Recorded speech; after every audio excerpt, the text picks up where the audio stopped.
Trong trang phục sắc đỏ trắng của bà già Noel, bà Anne Cécile cài vào áo của hai đứa con tấm bìa ghi mã số tham gia vào cuộc chạy đua Corrida de Noël tại Issy-les-Moulineaux.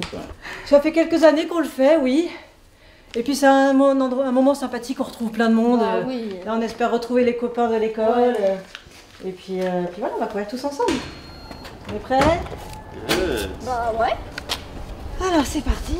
Đây là lần thứ 3 gia đình nhà Pidcock tham gia vào cuộc thi chạy hóa trang, thường được tổ chức vào tháng 12 mỗi dịp Giáng sinh hàng năm.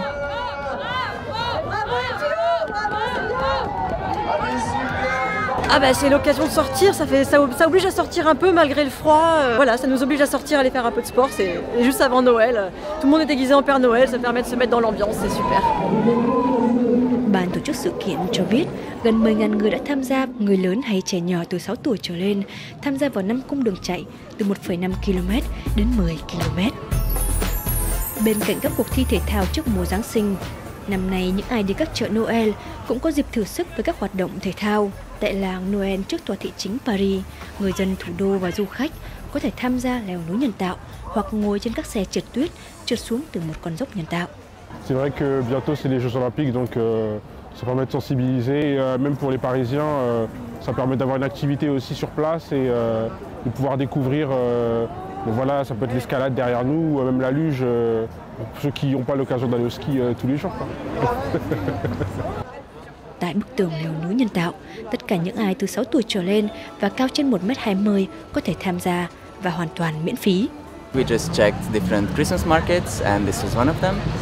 But when I saw it, I thought I should give it a try. It was my first time trying it. It's very challenging, but it's really cool. The people that were helping were very nice. Try to use like a lot that. Oh yeah, I didn't see that. Ça donne l'opportunité d'essayer et de passer un bon moment pour ceux qui n'ont pas accès à ces choses-là. Je ne sais pas si ça donne envie de se mettre au sport particulièrement, mais en tout cas, les gens sont heureux de venir ici et ils s'amusent, c'est le but. Leo núi nhân tạo cũng là một trong 4 môn thể thao trong danh sách bổ sung bộ môn thi đấu của Thế vận hội Paris 2024 nhằm thu hút sự quan tâm của giới trẻ. Tinh thần thể thao cũng được ẩn giấu trong những món quà tặng người thương đêm Giáng sinh.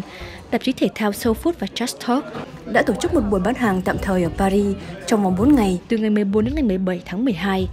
Ici, il y a plein de choses. Comme tu vois, il y a des cadres photos là, qui sont tous au mur. Juste à côté des cadres photos, il y a des maillots d'objets, il y a des maillots anciens du PSG, du Brésil, de Ronaldo. Celui-là, ce maillot du PSG des années 90, et il est en assez bon état. Donc voilà, 90 €. Un prêt Noël, c'est le moment de trouver des idées de cadeaux un peu originales. Aujourd'hui, j'ai trouvé un maillot des Girondins de Bordeaux pour mon frère. En fait, on est très fan de foot avec mon frère, très fan des Girondins. Les Girondins, en ce moment, ils n'ont pas beaucoup de victoires, donc on se rappelle les heures glorieuses des Girondins, notamment la saison 96. C'était pour ça que c'était le cadeau idéal. Hầu hết các đồ được bày bán đều là đồ cũ. Ban tổ chức cho biết ngày càng có nhiều người yêu thích những chiếc áo bóng đá vintage, những chiếc áo cũ người mới tà đó trở thành những món quà ngày càng ý nghĩa hơn cho người thân và cả môi trường nhân dịp Giáng sinh.